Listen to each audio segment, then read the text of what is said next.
શ્રદ્ધા અને અંધશ્રદ્ધા વચ્ચે એક નાની અમથી ભેદરેખા હોય છે.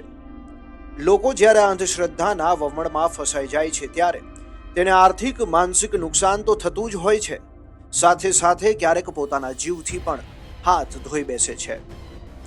ગુજરાતમાં તાજેતરમાં જ અંધશ્રદ્ધા વિરોધી કાયદો અમલમાં મુકાયો છે, છતાં પણ અંધશ્રદ્ધાના કિસ્સા અટકવાનું નામ નથી લેતા. રાજકોટના ગોંડલમાંથી મહાદેવના મંદિરમાં કમળ પૂજાનો પ્રયાસ કર્યાનો કિસ્સો બહાર આવ્યો. જુઓ રાજકોટથી મિલન ત્રિવેદીનો રિપોર્ટ.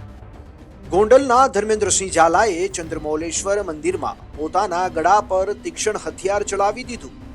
મુંબઈમાં રહી કોન્ટ્રાક્ટર તરીકે કામ કરતા પોતાને શિવભક્ત ગણાવતા મહેન્દ્રસિંહે શિવ મંદિરમાં પોતાનું જ ગળું કાપી નાખવાનો પ્રયાસ કર્યો.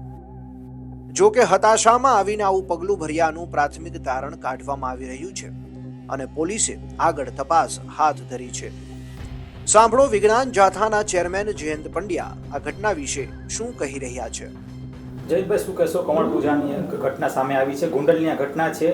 ફરી એક વખત ક્યાંક અંધશ્રદ્ધાની ઘટના ગુજરાત રાજકોટ જિલ્લાના ગોંડલ ગામમાં ભોજપરા વિસ્તારમાં ચંદ્રમૌલેશ્વર મહાદેવ મંદિરની અંદર એક ઝાલા પરિવારના શખ્સે કમળ પૂજાનો પ્રયાસ કર્યો છે, આત્મઘાતી પગલુંનો પ્રયાસ કર્યો છે. જેટલી નિંદા કરી એટલી ઓછી છે.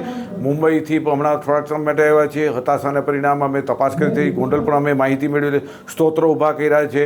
પણ નવું વિધેયક આવ્યું છે, દર 15 દિવસે મહિના દિવસે અંધશ્રદ્ધાયુક્ત બનાવ બને છે ત્યારે આપણું શરમથી માથું ઝૂકી જાય છે. રાષ્ટ્રની અંદર અવરોધક પરિબળ છે અંધશ્રદ્ધા. આપણે સૌ અને તિલાંજલિ આપીને દેશવટો આપવાની જરૂર છે.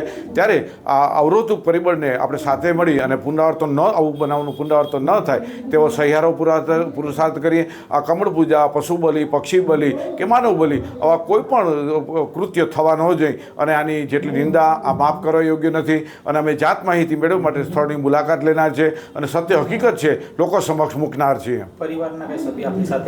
પરિવારના સભ્યો પાસેથી હતાશાના પરિણામે આ પગલું ભર્યાનું એવું પ્રાથમિક માહિતી મળી છે, પણ તપાસનીશ અધિકારીમાંથી જે હકીકત મળશે તે જ સાચી હકીકત લોકો સમક્ષ મૂકવાના છે.